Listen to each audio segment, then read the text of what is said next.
दोस्तों, नवीन global study में एक बार फिर से आपका बहुत वेलकम है। मैं हूं नवीन कुशवाहा। तो चलिए जीवनी के सेशन में एक बार फिर से शुरुआत करते हैं और जानते हैं कि ज्योतिन्द्र नाथ मुखर्जी उर्फ बाघा जतीन का जीवन परिचय कैसा था।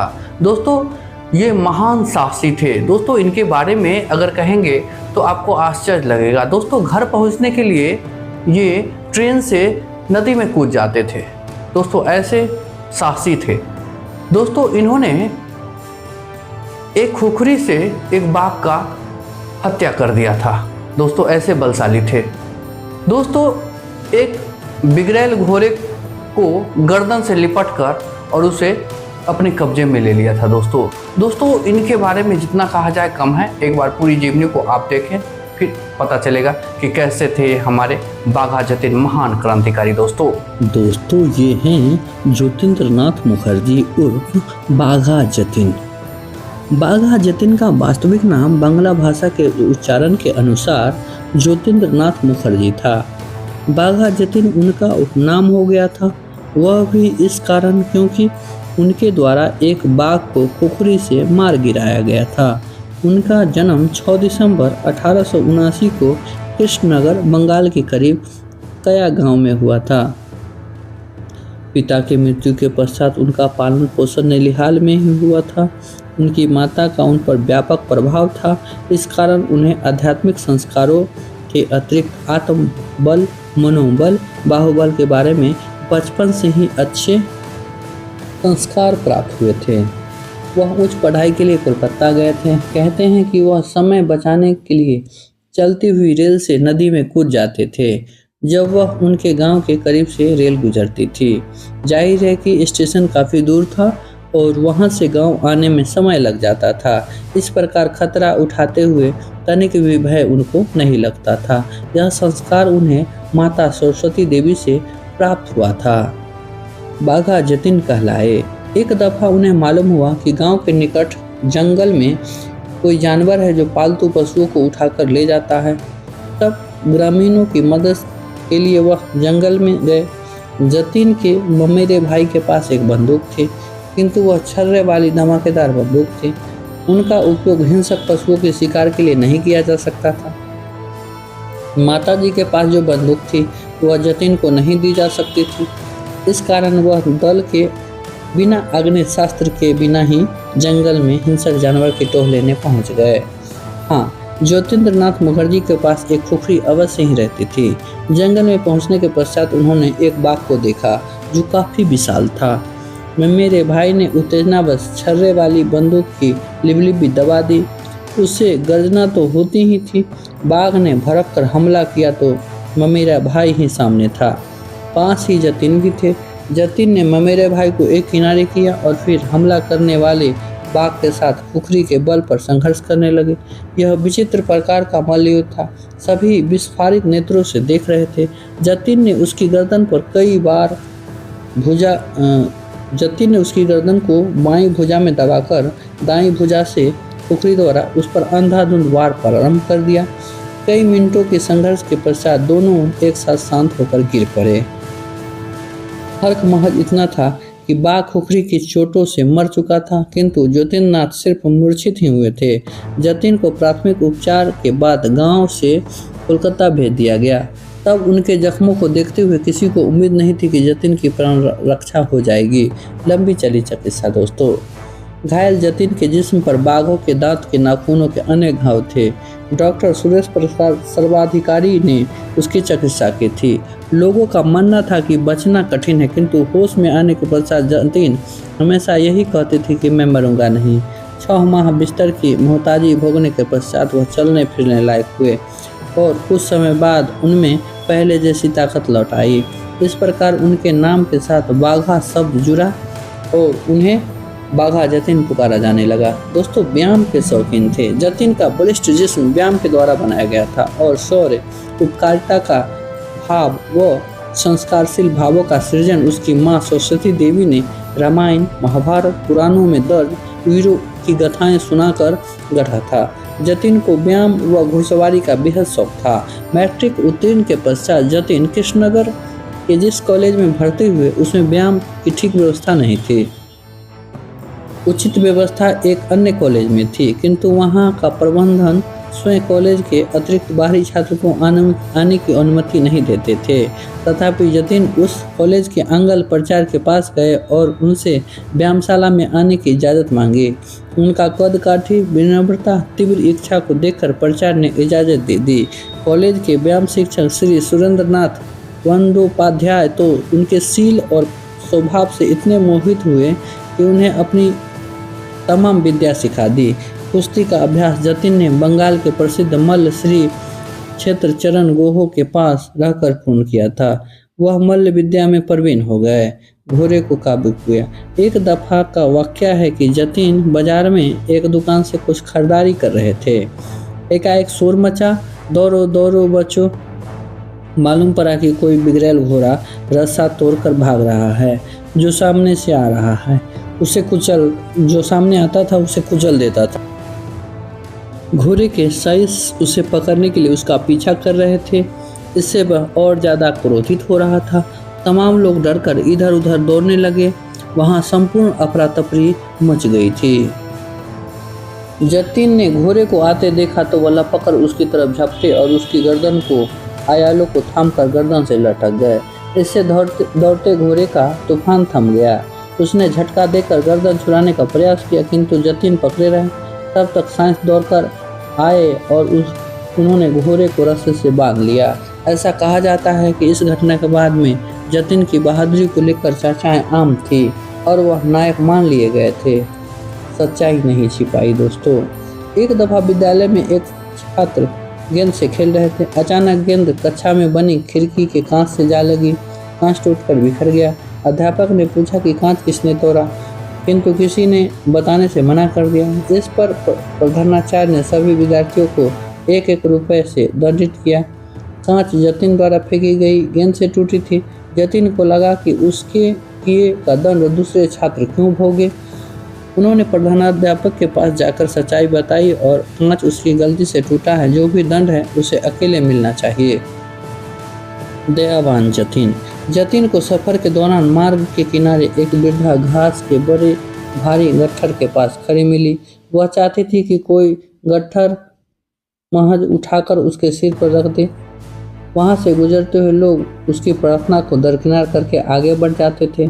जतिन ने उससे कहा तो वह तत्काल तैयार हो गए। उन्होंने गट्ठर उठाकर वृद्धा के सिर पर रख दिया, किंतु गट्ठर बहुत भारी था। वह वृद्धा की कृष अवस्था, गट्ठर नीचे गिर गया। अरे माँ, इतनी भारी गट्ठर क्यों बनाती हो जिसे तुम उठा न सको? कहाँ जाना है तुम्हें? यह कहते हुए जतिन उस गट्ठर को कंधे पर लादा और वृद्धा के साथ चलकर उसे आगे घर छोड़कर लौटे। कहते हैं कि बाघ द्वारा घायल होने पर वृद्धा जतिन से मिलने आई थी और उसने ही जतिन के बारे में यह किस्सा लोगों को बताया था। दोनों के मध्य माँ बेटे जैसा रिश्ता कायम हो गया था। मित्रता की मिसाल दोस्तों। शक्तिशाली जिस्म में रहमदिल कलेजा रखकर जतिन ने कॉलेज की शिक्षा पूर्ण करके व्यवहारिक जगत में कदम रखा। कॉलेज की पढ़ाई से नौकरी नहीं मिलती, इस कारण जतिन ने टाइप करने, टंकन व आंसू लेखन की विद्या सीखी और अभ्यास द्वारा उसमें विशिष्ट योग्यता भी प्राप्त कर ली थी। उसकी विशिष्ट योग्यता का प्रभाव था कि एक विदेशी कंपनी में उन्हें 50 रुपये माहवार की नौकरी मिल गई। 1 माह पूर्ण होने के बाद वह पहली तनख्वाह लेकर घर आ रहे थे। मार्ग में एक मित्र मिल गया। उसने कहा कि उसकी माँ बेहद बीमार है, चिकित्सा करवाने हेतु एक पैसा नहीं है और उसकी हालत मरनासन है। जतिन ने अपनी पूरी तनख्वाह उसे सुपुर्द कर दी और खुद हाथ हिलाते हुए संतोष एवं उपकार के धन के साथ खाली हाथ घर लौट आए। कुछ दिन बाद उन्हें सरकारी नौकरी मिल गई, लेकिन वह भला जतिन को कहाँ रासानी थी। उन्हें एक अंग्रेज ICS अधिकारी श्रीमान व्हीलर के साथ आंसू लिपिक के रूप में नियुक्त कर दिया गया था। वह स्वराज मंडल के सदस्य थे। एक से एक दौलतमंद तब उनके पीछे घूमते रहते थे कि साहब से कहकर काम करवा दीजिए। फिरंगियों को पीट डाला दोस्तों। तब ग्रीष्मकालीन राजधानी दार्जिलिंग हुआ करती थी। साहब के साथ जतिन भी जा रहे थे, साथ ही जतिन का परिवार भी उसमें मौजूद था। रेल तब स्टेशन से चलने ही वाली थी। तभी एक बीमार को पानी की आवश्यकता हुई, किंतु उसकी स्थिति ऐसी नहीं थी कि वे स्वयं जा सके। उधर रेल ने भी प्रस्थान का संकेत दे दिया था। उनके मददगार के तौर पर जतिन नीचे उतरे और लोटे में पानी भर लिया। गाड़ी चलने लगी तो जतिन शीघ्रता से बढ़े। वो रेल के मार्ग में खड़े 2 सैनिक अधिकारी से उलझ गए जो रास्ता रोककर ही खड़े थे। उन फिरंगी अधिकारियों ने सत्ता के मध्य में जतिन को अपशब्द कहकर धक्का दे दिया। जतिन ने पानी का लोटा रुग्ण शख्स को थमा दिया और लौटकर उन 2 अधिकारियों के पास गए और पूछा, आपने मुझे धक्का किस कारण दिया था? पूछने का अंदाज रोष भरा था जो सैन्य अधिकारियों को भी नागवार गुजरा। उन्होंने क्रोध के आवेग में जतिन पर हाथ उठा दिया, लेकिन फिर जो हुआ उससे उन्हें यही लगा कि अपमान सह लेना ज़्यादा बेहतर था, किंतु विलम्ब हो चुका था। बाघ को मौत के घाट उतारने वाले जतिन उन पर टूट पड़े। उन्हें नानी याद दिला दी। जतिन के लिए उन दोनों की हैसियत मरियल छोकरे जैसी थी। थप्पड़, भूसे, फैट, लात सभी प्रकार से उनकी भली भांति पूजा हो गई थी। वे जतिन के बदन पर ठोस तक नहीं डाल सके थे। रेल भी रुक गई थी। कई अंग्रेज और आ गए तथा जतिन को गिरफ्तार कर लिया गया, लेकिन तब किसी को मालूम नहीं था कि वह ICS अधिकारी के स्टोनो है। बहरहाल रेल रवाना हो गई और कार्रवाई के नाम पर बाघा जतिन को रोक लिया गया। जतिन ने अपने मित्र के साथ अपने परिवार को रेल द्वारा जाने दिया। मजिस्ट्रेट की नसीहत। उन फिरंगी सैन्य अधिकारियों ने बाघा जतिन के विरुद्ध न्यायालय में वाद दायर करना ही था। न्यायाधीश भी फिरंगी था।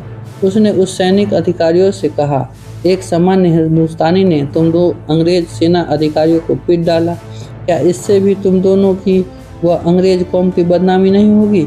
मेरी नसीहत है कि तुम दोनों इस अपमानजन्य वाद को वापस ले लो, वरना शरीर से तो पीटे ही हो, इज्जत से भी पीटोगे। बात उचित थी, लिहाजा उन दोनों ने न्यायाधीश की नसीहत को स्वीकार कर लिया, किंतु अंग्रेज शासकों के दमन ने जतिन को देश के स्वाभिमान की तरफ से जागृत किया। उनका संपर्क अनुशीलन समिति से हुआ, जो तब बंगाल में क्रांतिकारी संगठन खड़ा कर रही थी। जतिन ने बांधव समिति से नाम अपना पृथक संगठन बना लिया। तब उद्देश्य था हिंदुस्तानी स्वाभिमान की रक्षा करना। गुप्तचर का कत्ल। जाहिर है कि क्रांतिकारियों के निशाने पर साधारणतः वे लोग या गुप्तचर विभाग के अधिकारी या मजिस्ट्रेट होते थे जिन्हें क्रांतिकारियों के संगठन फूटी आंख भी नहीं सुहाते थे। सन 1910 में कोलकाता में भी एक ऐसे ही अधिकारी थे, समूर हक। वह गुप्तचर विभाग का उप अधीक्षक था। उसने कई क्रांतिकारियों को पकड़वाया था और उनसे भेद उगलवाने के नाम पर नाना प्रकार की यातनाएं भी दी थी। 24 जनवरी 1910 को बाघा जतिन के दल ने उन्हें दोजख भेज दिया। बेशक पुलिस ने जतिन को गिरफ्तार किया, किंतु कोई साक्ष्य न मिलने के कारण रिहाई करना पड़ा। उन्हें सरकारी सेवा से हटा दिया गया। नौकरी का बंधन न रहने पर वह क्रांतिकारी कार्यों में ज़्यादा वक्त देने लगे। उनके संपर्क में कई नामचीन क्रांतिकारी जमा हो गए। विख्यात क्रांतिकारी रास बिहारी बोस, उससे भी उनकी मुलाकात हुई। क्रांतिकारियों की एक मंत्रणा में, जिसमें सतीश चंद्र घोष, अमरेंद्र नाथ चटर्जी, अतुल कृष्ण घोष आदि शरीक थे, यह निश्चय हुआ कि क्रांतिकारी गतिविधियों को बढ़ाने के लिए धन और हथियार जमा किए जाएं। धन के लिए राजनीतिक डाके डालने की योजना को भी स्वीकार किया गया। पिस्तौल की डकैती। तत्कालीन कोलकाता की रेड एंड कंपनी हथियारों का व्यापार किया करती थी। उनके पास कानून सम्मत हथियार आते थे। एक दफ़ा 220 पेटियां जहाज से उतारी गई और उन्हें 7 बैलगाड़ियों द्वारा गोदाम तक ले जाना था। क्रांतिकारियों ने दक्षता के साथ एक बैलगाड़ी कब्जा ली। इसमें 50 माउजर पिस्तौल, 40,000 कारतूस हाथ लग गए। यह एक बड़ी कामयाबी थी। वे शस्त्र दुर्लभ थे। 3 डकैतियों से उन्हें बड़ी धनराशि प्राप्त हो गई थी। अब आगे की राह काफ़ी आसान हो गई थी। वे कई क्रांतिकारी योजनाओं को अंजाम दे सकते थे। गुप्तचर सिपाही का कत्ल। जतिन व चित्तप्रिय सहित कई क्रांतिकारी 24 फरवरी 1915 को एक मकान में बैठे हुए पिस्तौल साफ कर रहे थे।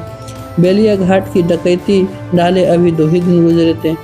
कदाचित उसी का सुराग पाने हेतु पुलिस का एक सिपाही नीरद हलदार वहां आधम का। उसने बड़े विस्मय से पूछा, जतिन बाबू, आप यहाँ कैसे? जाहिर है कि इतना सब देख लेने के पश्चात नीरद हलदार का जिंदा लौट जाना क्रांतिकारी के दल हेतु घातक साबित होता। अतः जतिन ने हुक्म दिया, उसे गोली मार दो। चित्तप्रिय ने उसे वहीं ढेर कर दिया। मृत शरीर का क्या किया जाए, यह न सोच पाने की वजह से वे सभी लोग आनंद फानंद में वहाँ से कूच कर गए।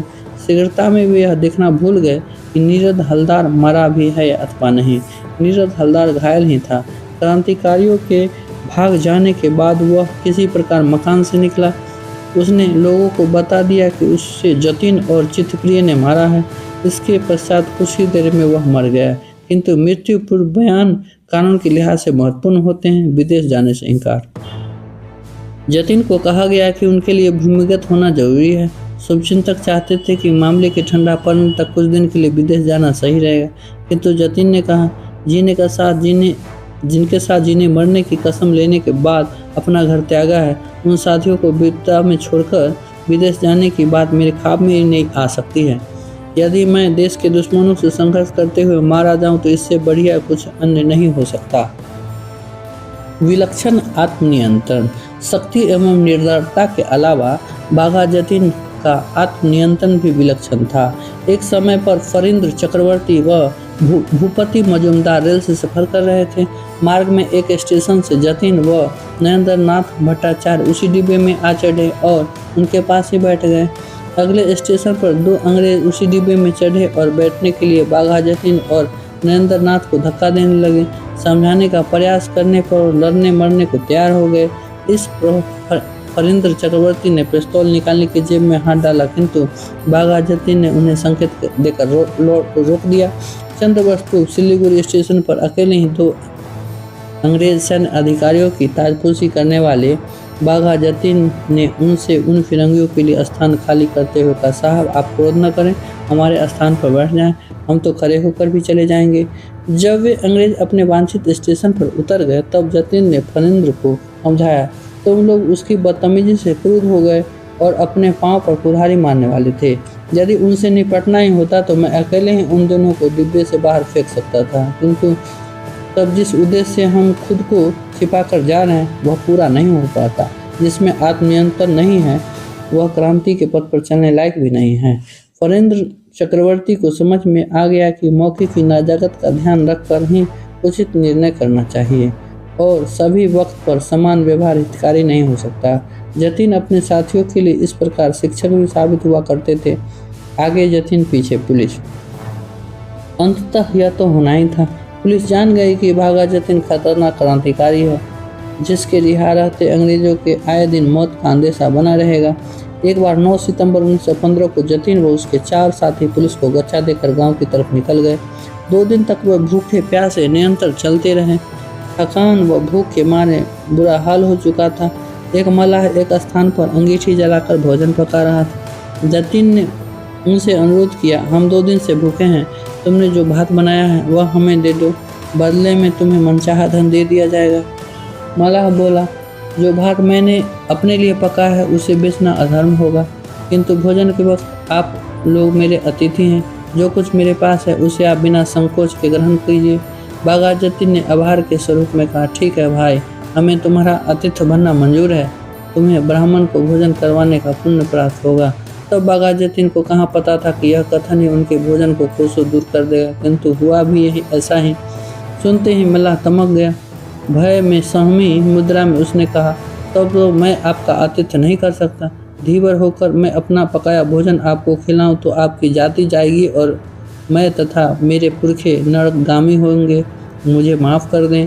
बेशक मल्लाह को तो माफ़ कर दे, किंतु अपनी भूख का क्या करे। तब साथी ने कहा, ऐसे नहीं मानता तो जबरदस्ती छीन ले। क्रांतिकारी हैं, डाकू नहीं। लेकिन बाघा जतिन ने उस समय भी अपना विवेक नहीं त्यागा। कई डकैतियां डाली जा चुकी थी, फिर भी जतिन ने कहा, तब क्रांतिकारी व डाकू में कोई अंतर नहीं रह जाएगा।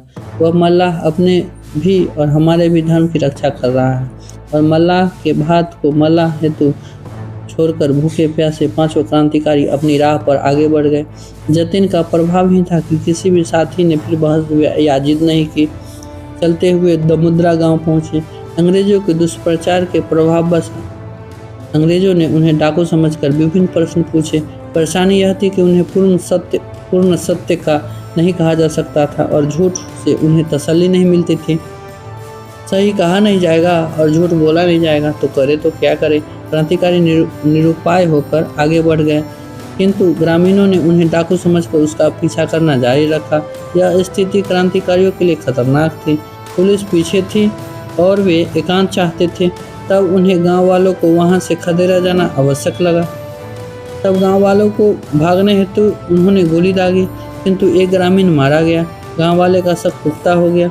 उन्होंने पुलिस के पास जाकर खबर दे दी। सूचना मिलते ही भारी संख्या में सशस्त्र पुलिस आ पहुंची, किंतु वे घने जंगल में आगे बढ़ गए। उन पांचों की स्थिति बेहद गंभीर थी। घायल, श्रम क्लांत, भूख व प्यास से व्यथित, फिर भी वे आगे बढ़ते रहे, लेकिन पुलिस का घेरा तंग होता जा रहा था। अंतिम मुठभेड़। वे 5 थे और दर्जनों सिपाही द्वारा उन्हें घेरा जा चुका था। संघर्ष का मतलब था मौत को निमंत्रण देना, समर्पण का मतलब था क्रांति की ज्वाला को शर्मिंदा करना। उन्होंने तय किया कि आक्रमण ही अब विकल्प है और शहादत ही धर्म है। उन्होंने पुलिस पर आक्रमण कर दिया। पुलिस ने भी उन पर हमला कर दिया। चित्रप्रिय को पहले गोली लगी। कुछ देर पश्चात एक गोली जतिन को भी आकर लगी। जतिन ने अन्य साथियों को आदेश दिया कि सफ़ेद चादर हिलाकर संघर्ष खत्म करने का इशारा कर दे। वही किया गया। पुलिस आने तक चित्रप्रिय की मृत्यु हो चुकी थी। बाघा जतिन मृत्यु के इतने करीब पहुंच चुके थे कि वहां से जिंदगी की उम्मीद ही नहीं रखी जा सकती थी। 10 सितंबर 1915 को जतिन ने अस्पताल में शहादत दी। साथ ही मनोरंजन व धीरेन्द्र को फांसी हुई। ज्योतिन्द्र को काले पानी की सजा हुई। जतिन जी का जीवन परिचय आपको कैसा लगा आप कमेंट करें। अच्छा लगे तो एक दो को शेयर कर दे दोस्तों, समर्पित किया और हमारे चैनल को सब्सक्राइब कर दे। अपना बहुत ख्याल रखें। नित्य नए जीवन के साथ जुड़ने के लिए आपका कोटि कोटि धन्यवाद। मिलते हैं नेक्स्ट वीडियो में, तब तक आप अपना बहुत ख्याल रखें दोस्तों।